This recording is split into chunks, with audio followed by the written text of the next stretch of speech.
vinachapwa mwaka wa mbele wa fedha.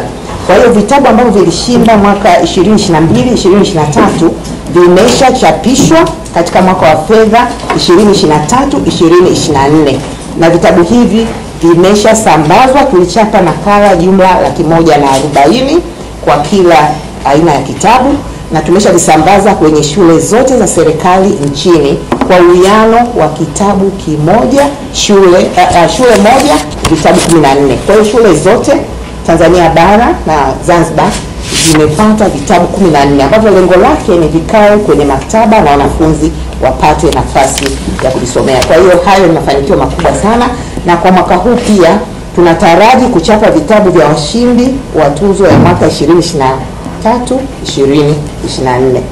Lakini mafanikio ya pili, tumesema kwamba mojawapo ya malengo ya tuzo hii ni kukuza sekta ya uchapishaji, publication industry. Kwa hiyo tumeweza kuchangia katika kuikuza sekta hii, kwa sababu kila mwaka pia tunakuwa na zabuni ya mchapishaji mmoja.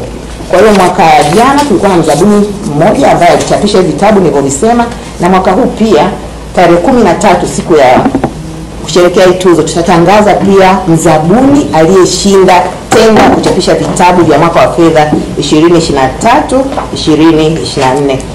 Kwa hiyo na kila mzabuni thamani ya vitabu ni milioni 400. Kwa hiyo kwa kiwango hiki tuna imani kwamba tutaweza taratibu kuweza kukuza sekta ya